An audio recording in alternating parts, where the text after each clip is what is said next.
ನಮಸ್ಕಾರ. ಡಿಜಿ9 ಕನ್ನಡದ ವಿಶೇಷ ಕಾರ್ಯಕ್ರಮಕ್ಕೆ ಸ್ವಾಗತ. ನಾನು ಸಂತೋಷ್ ಕಶ್ಯಪ್. ಗುರು ರಾಘವೇಂದ್ರ ಸ್ವಾಮಿಗಳ ಆರಾಧನಾ ಸುಸಂದರ್ಭದಲ್ಲಿದ್ದೇವೆ. ಈ 3 ದಿವಸಗಳ ಕಾಲ ರಾಘವೇಂದ್ರ ಸ್ವಾಮಿಗಳವರನ್ನ ಯಾವ ರೀತಿಯಲ್ಲಿ ಯಾರ್ಯಾರು ಹೇಗೆ ಅವರನ್ನು ಆರಾಧಿಸಬೇಕು, ಈ 3 ದಿನಗಳ ಆರಾಧನಾ ಸುಸಂದರ್ಭದ ವೈಶಿಷ್ಟ್ಯತೆ ಏನು, ಹೇಗೆಲ್ಲ ನಾವು ರಾಯರನ್ನ ಆರಾಧಿಸಿದರೆ ರಾಯರ ಅನುಗ್ರಹ ನಮಗಾಗುತ್ತೆ ಅನ್ನುವಂಥ ಎಲ್ಲ ವಿಚಾರವನ್ನ ವಿಸ್ತೃತವಾಗಿ ಇವತ್ತಿನ ಕಾರ್ಯಕ್ರಮದಲ್ಲಿ ನಿಮಗೆ ತಿಳಿಸ್ತಾ ಹೋಗ್ತೇವೆ. ನಮ್ಮ ಜೊತೆಗೆ ಇವತ್ತು ಒಬ್ಬರು ವಿಶೇಷವಾದಂತಹ ಅತಿಥಿ ಇದ್ದಾರೆ. ಹರಿದ್ವಾರದಿಂದ ನೇರವಾಗಿ ಬೆಂಗಳೂರಿನ ಚಾಮರಾಜಪೇಟೆಯಲ್ಲಿರುವಂತಹ ಆಗಮ ಭವನದಲ್ಲಿ ತಮ್ಮ ಚಾತುರ್ಮಾಸ್ಯ ವ್ರತ ದೀಕ್ಷೆಯನ್ನ ಕೈಗೊಂಡಿದ್ದಾರೆ. ನಿರಂಜನಿ ಅಖಾಡದ ಅಧ್ಯಕ್ಷರು, ನಡೆದಾಡುವ ದುರ್ಗೆ ಎಂದು ಜನಪ್ರಿಯರಾಗಿರುವಂತಹ ಭೈರವಿ ಅಮ್ಮನವರು ಇವತ್ತು ನಮ್ಮ ಜೊತೆಗಿದ್ದಾರೆ. ಬನ್ನಿ ಅವ್ರನ್ನ ಮಾತಾಡಿಸ್ತಾ ಹೋಗೋಣ. ಅಮ್ಮ ನಮಸ್ಕಾರ. ಕಾರ್ಯಕ್ರಮಕ್ಕೆ ಭಕ್ತಿಪೂರ್ವಕವಾದಂತಹ ಸ್ವಾಗತ. ಹೇಗಿದ್ದೀರಾ ಅಮ್ಮ? ಚೆನ್ನಾಗಿದ್ದೀನಿ. ನಿಮ್ಮ ಅನುಗ್ರಹ ಸಂದೇಶ, ತಾವೀಗ ಚಾತುರ್ಮಾಸ ದೀಕ್ಷೆಯಲ್ಲಿದ್ದೀರಾ, ಬೆಂಗಳೂರಿನ ಚಾಮರಾಜಪೇಟೆಯಲ್ಲಿ ಅದನ್ನು ಕೈಗೊಂಡಿದ್ದೀರಾ. ನಿಮ್ಮೆಲ್ಲ ಭಕ್ತರಿಗೆ ಮೊದಲನೇದಾಗಿ ನಿಮ್ಮ ಅನುಗ್ರಹ ಸಂದೇಶ. ಸರ್ವೇ ಸಜ್ಜನಾಃ ಸುಖಿನೋ ಭವಂತು, ಸಮಸ್ತ ಸನ್ಮಂಗಲಾನಿ ಭವಂತು. ಈಗ ತಾನೇ ರಾಘವೇಂದ್ರ ಸ್ವಾಮಿಗಳ ವಿಚಾರವನ್ನ ಸಂತೋಷ್ ಕಶ್ಯಪ್ ನಿಮಗೆ ಹೇಳಿದರು. ಸರ್ವೇ ಜನಾಃ ಸುಖಿನೋ ಭವಂತು ಅಂತ ವೇದವಾಣಿ ಇದೆ. ಆ ವೇದವಾಣಿಯನ್ನ ಶ್ರೀಮದ್ ರಾಘವೇಂದ್ರ ತೀರ್ಥರು ಬೇರೆ ರೀತಿ ಬರೀತಾರೆ. ಸರ್ವೇ ಸಜ್ಜನಾಃ ಸುಖಿನೋ ಭವಂತು ಅಂತ ಹೇಳ್ತಾರೆ. ಎಷ್ಟು ಅದ್ಭುತವಾಗಿದೆ ನೋಡಿ. ಇಲ್ಲಿ ಸರ್ವೇ ಜನಾಃ ಸುಖಿನೋ ಭವಂತು ಅಂದ್ರೆ ಅದರಲ್ಲಿ ದುರ್ಯೋಧನ ಬರ್ತಾನೆ, ದುಶ್ಯಾಸನ ಬರ್ತಾನೆ.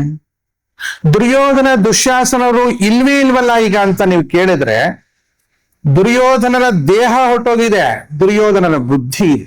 ಯಾಕೆ ಅಂದ್ರೆ ಇನ್ನೊಬ್ರು ಭೂಮಿ ಕಿತ್ಕೊಡೋದು, ಇನ್ನೊಬ್ಬರ ಸತಿಯರ ಮಾನ ಮರ್ಯಾದೆಯನ್ನ ಬೀದಿಗೆ ತಂದು ಹರಾಜಾಕುವಂತ ಸ್ವಭಾವ ಯಾರ್ಯಾರಲ್ಲಿದೆಯೋ ಅವರೆಲ್ಲ ದುರ್ಯೋಧನರೇ.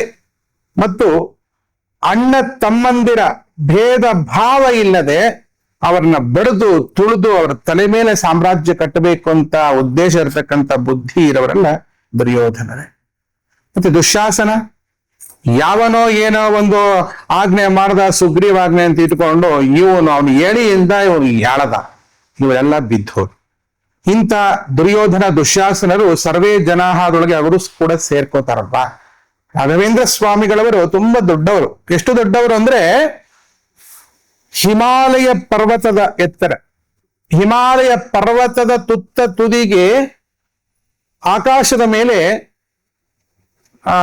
ಮಿಡತೆ ತರ ಒಂದು ಹುಳ ಹಾರುವಾಗೆ ಒಂದು ಹೆಲಿಕಾಪ್ಟರ್ ಹಾರಿದೆ.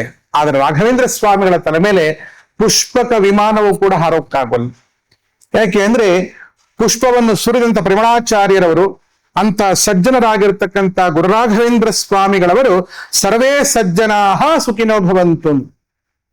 ನೋಡಿ, ವೇದವಾಣಿಯನ್ನ ಚೇಂಜ್ ಮಾಡಬಹುದಾ ಅಂತ ನಮಗೆ ಪ್ರಶ್ನೆ ಬಂದ್ರೆ ಮಾಡಬಹುದು. ಯಾಕಂದ್ರೆ ಧರ್ಮ ಅನ್ನೋದು ನಿಂತ ನೀರಲ್ಲ.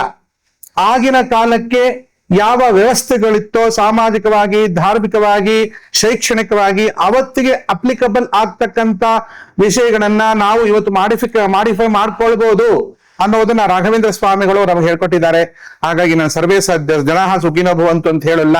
ಶ್ರೀ ರಾಘವೇಂದ್ರ ಸ್ವಾಮಿಗಳ ಪರಂಪರೆಯ ಮೊಮ್ಮಕ್ಕಳಾದ ನಾವು ಸರ್ವೇ ಸಜ್ಜನಾಃ ಸುಖಿನೋ ಭವಂತು, ಎಲ್ಲ ಒಳ್ಳೆ ಜನರು ಬದುಕಲಿ.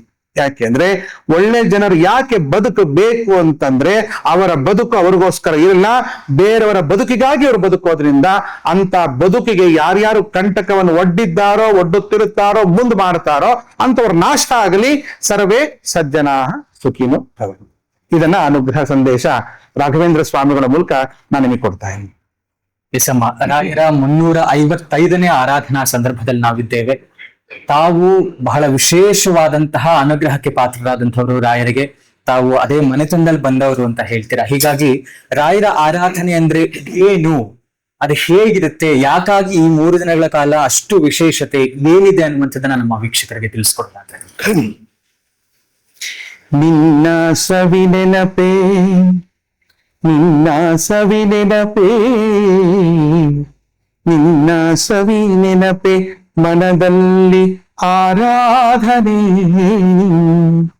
ಪ್ರೀತಿಯ ಹೊಸ ಬಾಳಿನ ಉಪಾಸನೆ, ನಿನ್ನ ಸಂಗದಲ್ಲಿ ಅಂಗಾಂಗ ಮಿಂಚಾಯಿತು ಅಂದು ಒಂದು ಸಿನಿಮಾ ಚಿತ್ರಗೀತೆ ಇದೆ.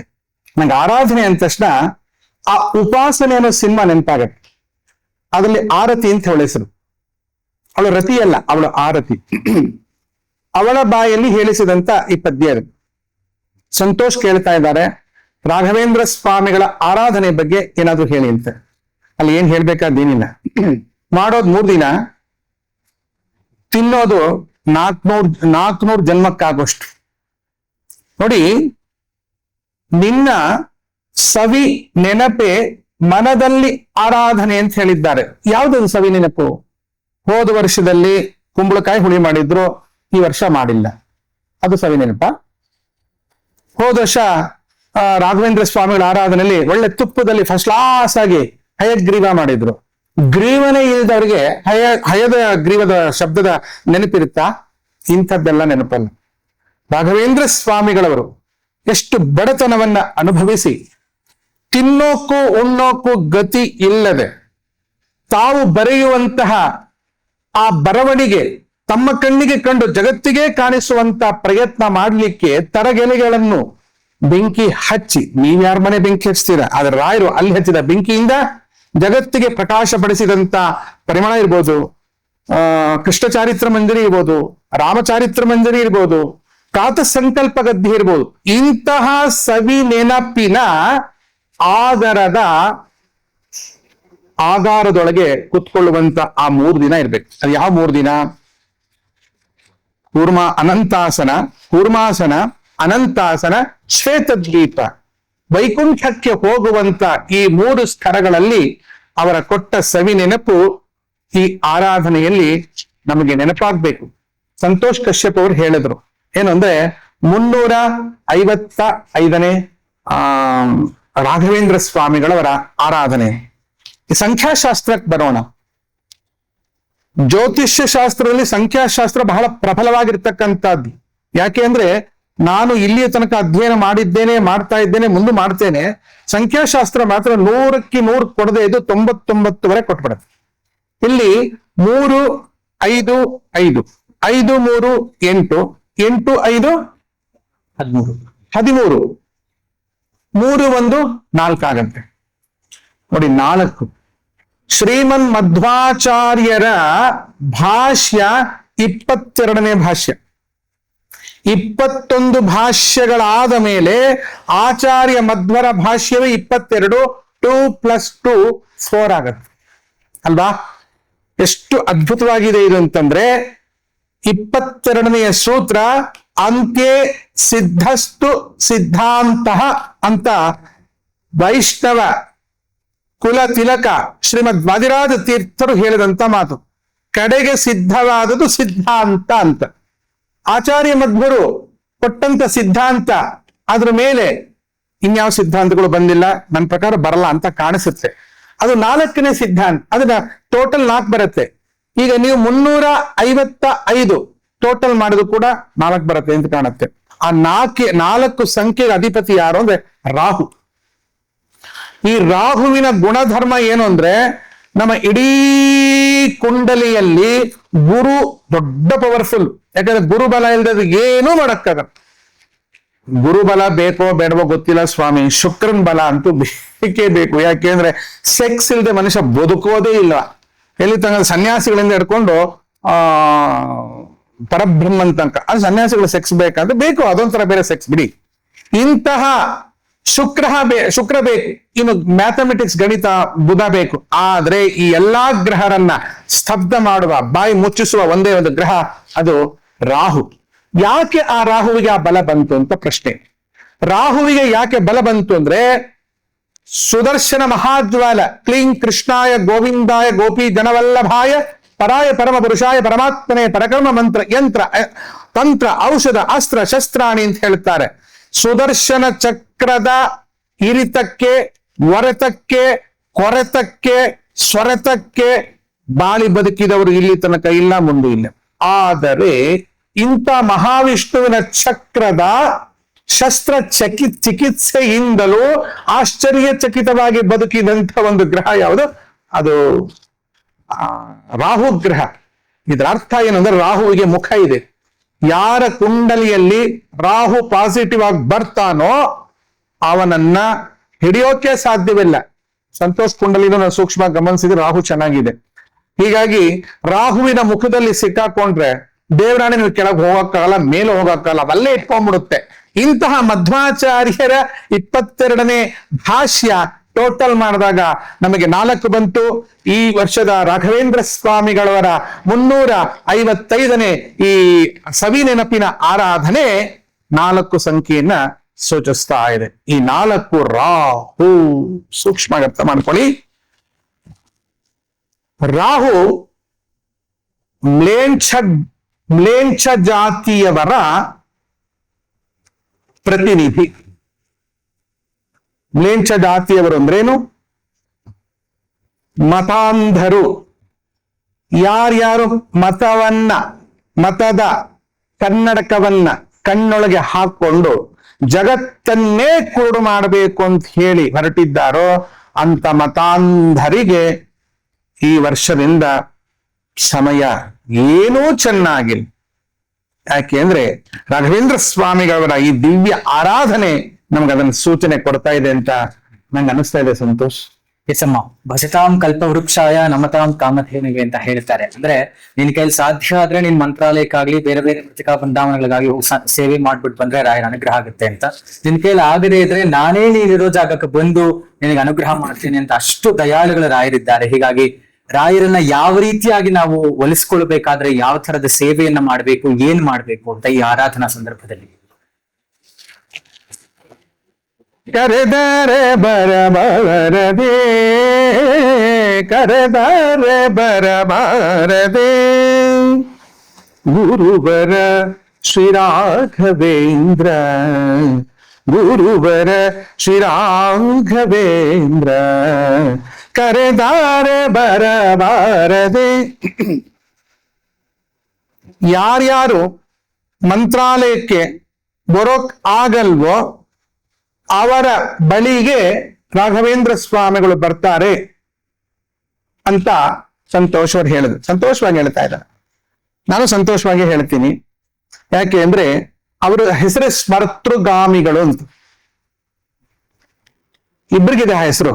ಒಂದು ದತ್ತಾತ್ರೇಯರಿಗಿದೆ, ಮತ್ತೊಂದು ಶ್ರೀ ರಾಘವೇಂದ್ರ ಸ್ವಾಮಿಗಳವರಿಗಿದೆ. ಸ್ಮರ್ತೃ ಸ್ಮರಣೆ ಮಾತ್ರದಿಂದಲೇ ಸಂತುಷ್ಟರಾಗುವವರು.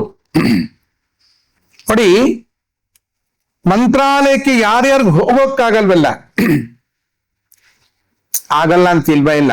ಇವತ್ತು ಮಂತ್ರಾಲಯಕ್ಕೆ ಹೋಗೋರ್ ಸಂಖ್ಯೆನೇ ಜಾಸ್ತಿ. ಯಾಕೆ ಅಂದ್ರೆ ಇದೊಂದು ದೊಡ್ಡ ಒಂದು ಪ್ರವಾಹ. ಇದು ಯಾತಕ್ಕಾಗ್ತಾ ಇದೆ, ಯಾವುದಕ್ಕಾಗ್ತಾ ಇದೆ ಅದು ನನಗೆ ಗೊತ್ತಿಲ್ಲ. ಮಂತ್ರಾಲಯಕ್ಕೆ ಯಾರಿಗೂ ಹೋಗಕ್ಕಾಗಲ್ವೋ ರಾಯರ್ ಅವ್ರ ಮನೆಗೆ ಬರಲ್ಲ ಅಂತ ನಾ ಹೇಳೋದು.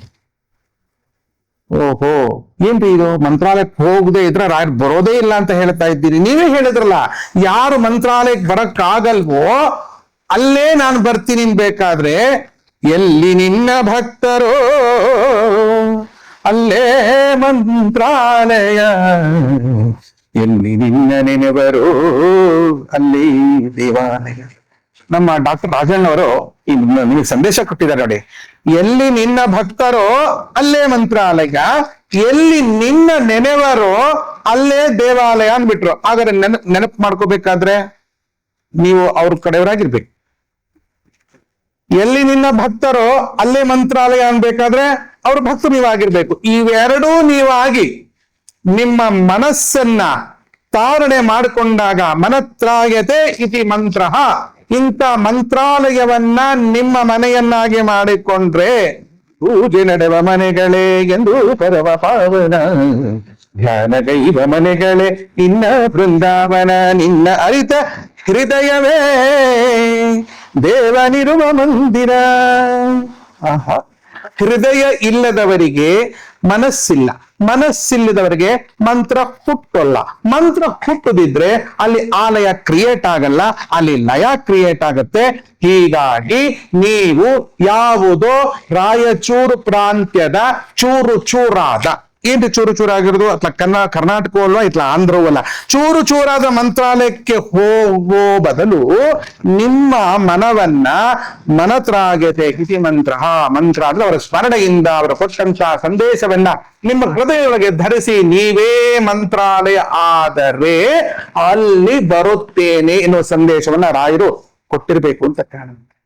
ಎಸ್ಸಮ್ಮ. ಹೀಗಾಗಿ ಈ ಆರಾಧನಾ ಸಂದರ್ಭದಲ್ಲಿ ತಮ್ಮ ಕೈಯಲ್ಲಿ ಏನ್ ಸಾಧ್ಯ ಇದೆ ಅದನ್ನ ಮನೆಗಳಲ್ಲಿ ಅಥವಾ ಹತ್ತಿರದ ಮಠಗಳಿಗೆ ಹೋಗಿ ಮಾಡಬಹುದು. ಹೋಗಕ್ ಆಗದೆ ಇದ್ದವರು ಮನೆಯಲ್ಲಿ ಏನ್ ಮಾಡ್ಬೇಕು ರಾಯರನ್ನ ಪೂಜೆ ಮಾಡೋದಕ್ಕೋಸ್ಕರ? ಅಂದ್ರೆ ಸಂತೋಷ್, ನೀವು ಕೇಳ್ತಾ ಇರೋದು ಮಂತ್ರಾಲಯಕ್ಕೆ ಹೋಗೋಕ್ಕಾಗಿದ್ದು ಅಂತ ಒಂದು ಪ್ರಶ್ನೆ. ಸ್ಥಳದಲ್ಲಿ ಅಂದ್ರೆ ರಾಯರ ಮಠಕ್ಕೆ ಹೋಗೋಕ್ಕಾಗದಿದ್ದು ಇದ್ರೆ ಮನೆಯಲ್ಲಿ ಅವರ ತಕ್ಕ ಮಟ್ಟಕ್ಕೆ ಏನ್ ಮಾಡಬಹುದು ರಾಯರ ಅನುಗ್ರಹಕ್ಕೆ? ಏನು ಮಾಡೋದ್ ಬೇಡ್ರಿ. ಒಂದು ರಾಘವೇಂದ್ರ ಸ್ವಾಮಿಗಳವರ ಭಾವಚಿತ್ರವನ್ನು, ಭಾವ ಇದ್ದವರು, ಅಕ್ಕನ ಕಂಡ ಭಾವ ಅಲ್ಲ, ಭಾವ ಇದ್ದವರು ಒಂದು ಭಾವಚಿತ್ರವನ್ನು, ಭಾವಚಿತ್ರದ ಅವಶ್ಯಕತೆ ಏನಿದೆ? ಯಾಕೆ ಅಂದ್ರೆ ನಿನ್ನ ಕಣ್ಣೊಳಗೆ ಏನೇನೋ ತುಂಬ್ಕೊಂಬಿಟ್ಟಿದೆ, ಅದನ್ನ ತೆಗೆದಾಕಕ್ಕೆ ಒಂದು ಭಾವಚಿತ್ರ ಬೇಕಾಗುತ್ತೆ. ಲವ್ ಅಂತ ಫಸ್ಟ್ ಸೈಟ್ ಅಂತ ಹೇಳ್ತಾನೆ, ಇಂಗ್ಲಿಷ್ ಬರಲ್ಲ. ನಾವೊಬ್ಬರು ನೋಡಿದ ತಕ್ಷಣ ಅವರ ಭಾವಚಿತ್ರ ನಮ್ಮ ಹೃದಯದಲ್ಲಿ ತುಂಬ್ಕೊಂಡ್ಬಿಡುತ್ತೆ. ಸದಾ ಅವ್ರ ವಿಷಯದಲ್ಲೇ ನಾವು ಮಗ್ನರಾಗಿರ್ತೀವಿ. ಹಾಗೆ ಆ ಭಾವಚಿತ್ರವನ್ನ ನಮ್ ಕಣ್ಮುಂದೆ ಇಟ್ಕೊಂಡಾಗ ನಾವು ತಾದಾತ್ಮ್ಯ ಭಾವದಿಂದ ಆ ಏಕಲವ್ಯನ ಹಾಗೆ ಭಕ್ತಿ ಮಾಡ್ತಾ ಹೋದ್ರೆ ಆ ಸಿದ್ಧಿ ಆಗುತ್ತೆ. ಹಾಗೆ ರಾಘವೇಂದ್ರ ಸ್ವಾಮಿಗಳವರ ದಿವ್ಯ ಭಾವಚಿತ್ರ ಯಾವುದೇ ಇರ್ಬೋದು, ಅದನ್ನ ಇಟ್ಕೊಂಡು ನಿಮ್ಮ ಮನೆಯಲ್ಲಿ ನೀವೇ ಏನಾದ್ರು ಅಡಿಗೆಯನ್ನು ಮಾಡಿ, ಅದಕ್ಕೆ ಮಡಿ ಬೇಕಂತಿಲ್ಲ. ಯಾಕಂದ್ರೆ ಮಡಿ ಅನ್ನೋದು ಎರಡು ಶಬ್ದ. ನಮ್ಮ ಸಂಸ್ಕೃತ ಸಾಹಿತ್ಯದಲ್ಲಿ ಮಡಿ ಅಂತ ಇಲ್ಲ, ದೇಶಕ್ಕಾಗಿ ಮಡಿದರು ಅಂತ ಕನ್ನಡದಲ್ಲಿದೆ. ಆ ಎಂಜುಲು ಅಂತಾನೂ ಇಲ್ಲ, ಆ ಎಂಜುಲು ಅಂತಿದೆ, ಉಚ್ಚಿಷ್ಟ ಅಂತಿದೆ. ಮಡಿ ಅನ್ನೋ ಶಬ್ದ ಇಲ್ಲ, ಮಡಿ ಅನ್ನೋ ಶಬ್ದವೂ ಇಲ್ಲ. ವಿಠಲ ಅಂತಲೂ ಇಲ್ಲ, ಕಿಟ್ಟು ಅಂತಲೂ ಇಲ್ಲ. ವಿಷ್ಣುವೇ ವಿಠಲ ಆಗಿದ್ದ, ಕೃಷ್ಣನೇ ಕಿತ್ತಾದ. ಹಾಗೆ ಮಡಿ ಅನ್ನೋ ಶಬ್ದಕ್ಕೊಂದು ಏನೋ ಪೂರ್ವ ಪದ ಬೇಕಲ್ಲ, ಅಲ್ಲಿ ಮಡಿ ಅಂತಿಲ್ಲ. ಮಡಿ ಅಂದ್ರೆ ಏನು? ಮಡಿ ಅಂದ್ರೆ ಮಡಿ ಮಡಿಯಾಗಿ ಅಂತ ಹೇಳ್ತಾರೆ. ಮಡಿ ಮಡಿಯಾಗಿ ಅಂದ್ರೆ ಸ್ನಾನ ಮಾಡ್ಕೊಂಡು ಅಂತ ಅಷ್ಟೇ. ಹಾಗಾಗಿ ಮಡಿ ಬಾಳರು ಅಲ್ವಾ, ಮಡಿ ಬಾಳರು. ನೀವು ಮಡಿಯಾಗಿ ಶುದ್ಧವಾಗಿ ಹೃದಯಪೂರ್ವಕವಾಗಿ ರಾಘವೇಂದ್ರ ಸ್ವಾಮಿಗಳವರ ಅಷ್ಟಾಕ್ಷರ ಮಂತ್ರವನ್ನು ಓಂ ಶ್ರೀರಾಘವೇಂದ್ರಾಯ ನಮಃ, ಓಂ ಶ್ರೀರಾಘವೇಂದ್ರಾಯ ನಮಃ ಒಂದು 108 ಸಲ ಭಜಿಸಿ ಅವರ ದಿವ್ಯ ಭಾವಚಿತ್ರಕ್ಕೆ ಒಂದು ಏನೋ ಒಂದು ನಿಮ್ ಕೈಲಾದ ಹಾರ ನೀವೇ ಏನೋ ಪ್ರೀತಿಯಿಂದ ಅಡಿಗೆ ಮಾಡಿ ಅವರಿಗೆ ಸಮರ್ಪಣೆ ಮಾಡಿ, ಹೇಗಿದ್ರು ನೀವು ಮಠಕ್ಕೆ ಹೋಗೋಕ್ಕಾಗದಿದ್ರು ಗೂಗಲ್ಲು ಅದು ಗ್ರಾಮ್ ಒಂದು 3 ಗ್ರಾಮ್ ಇರಲ್ಲ. ನೀವು ಇನ್ಸ್ಟಾಗ್ರಾಮ್ ಇರುತ್ತೆ ನಿಮ್ಮ ಹತ್ರ, ಆಮೇಲೆ ವಾಲ್ಟ್ಯೂಬ್ ಇರಲ್ಲ, ಯೂಟ್ಯೂಬ್ ಇರುತ್ತೆ, ಆಮೇಲೆ ನಿಮ್ಗೆ ಮುಖಾನೇ ಇರಲ್ಲ, ಅದ್ರ ಫೇಸ್ಬುಕ್ ಅಂತ ಇರುತ್ತೆ. ಅದನ್ನ ಓಪನ್ ಮಾಡ್ಕೊಂಡಾಗ ರಾಘವೇಂದ್ರ ಸ್ವಾಮಿಗಳವರು ಬರೆದಿರ್ತಕ್ಕಂಥ ಕೃತಿಯ ಆಕೃತಿ ಅಂದ್ರೆ ಬರವಣಿಗೆ ಒಂದಿಷ್ಟು ಸಿಗತ್ತೆ. ಅದೊಂದು 2 ಅಕ್ಷರ ಓದ್ಕೊಳ್ಳಿ ಸರ್. ನಿಮ್ಮ ಪ್ರಕಾಶ್ ನಗರ ಇರ್ಬೋದು ಅಥವಾ ಇನ್ನೇನೋ ಎಲ್ಲೆಲ್ಲ ಮಠಗಳಿದೆಯೋ ಗೊತ್ತಿಲ್ಲ ನನಗೆ, ನಾನು ಹೋಗಿಲ್ಲ.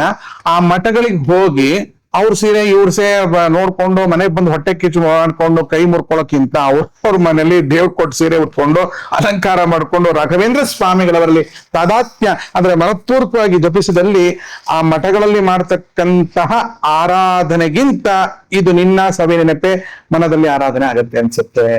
ಸಂತೋಷ್. ಎಸ್ ಅಮ್ಮ, ರಾಯರ ಬಗ್ಗೆ ಬಹಳ ವಿಶೇಷವಾಗಿ ಒಂದಷ್ಟು ವಿಚಾರಗಳನ್ನ ತಿಳಿಸ್ಕೊಟ್ರಿ.